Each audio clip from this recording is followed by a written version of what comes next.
warahmatullahi wabarakatuh.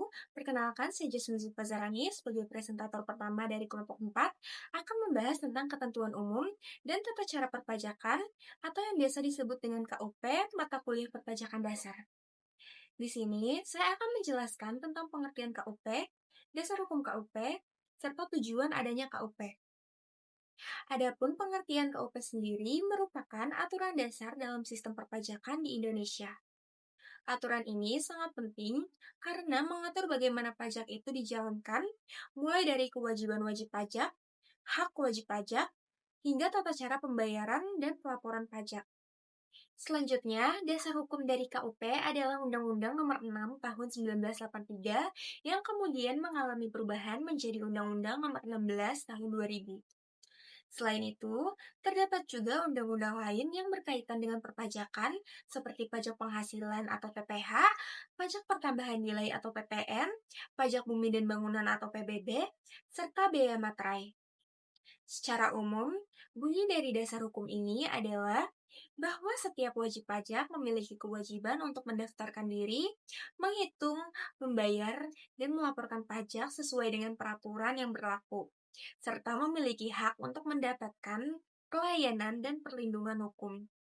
Dan yang terakhir, tujuan dari adanya aturan ini adalah agar sistem perpajakan di Indonesia dapat berjalan dengan tertib, adil, dan transparan.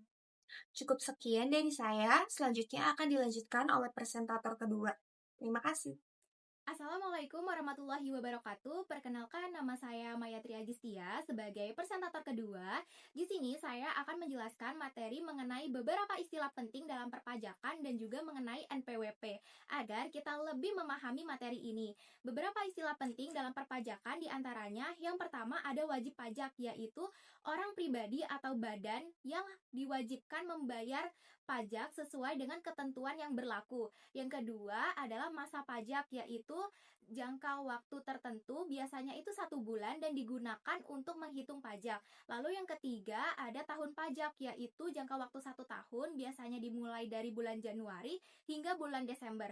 Dan selanjutnya adalah pajak terutang, yaitu pajak yang harus dibayarkan oleh wajib pajak pada periode tertentu.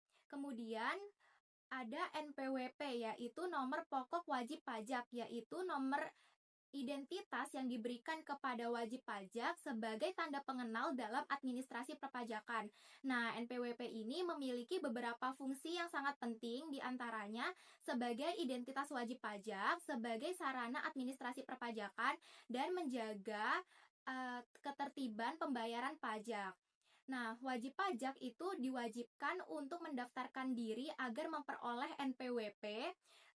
Pendaftaran ini bisa dilakukan di kantor Direktorat Jenderal Pajak. Bagi wajib pajak yang tidak mendaftarkan diri, maka akan dikenakan sanksi sesuai peraturan yang berlaku. Warahmatullahi wabarakatuh. Perkenalkan, saya Dia Berwati sebagai presentator ketiga. Lanjutkan pembahasan teman-teman saya sebelumnya, saya akan menjelaskan mengenai jenis-jenis sanksi dalam perpajakan. Sanksi diberikan untuk memastikan bahwa wajib pajak mematuhi peraturan perpajakan yang berlaku. Sanksi dalam perpajakan ini terdiri dari beberapa jenis. Yang pertama adalah sanksi administrasi, yang berupa denda dan bunga. Misalnya, denda atas keterlambatan pelaporan SPT dan juga bunga atas keterlambatan pembayaran pajak.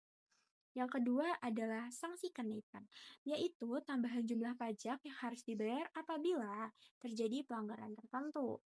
Yang ketiga adalah sanksi pidana yang dikenakan apabila wajib pajak melakukan pelanggaran serius, seperti tidak melaporkan pajak, memberikan data yang tidak benar, atau tidak membayar pajak yang terutang. Sanksi pidana ini dapat berupa hukuman penjara dan denda yang jumlahnya bisa mencapai beberapa kali dari pajak yang tidak dibayarkan. Nah, dari penjelasan yang telah kami sampaikan, dapat disimpulkan bahwa KUP merupakan dasar penting dalam sistem perpajakan di Indonesia. Setiap wajib pajak harus memahami hak dan kewajibannya serta mematuhi peraturan yang berlaku agar terhindar dari sanksi. Demikian penjelasan dari kami, semoga dapat membantu dalam memahami materi perpajakan. Terima kasih. Wassalamualaikum warahmatullahi wabarakatuh.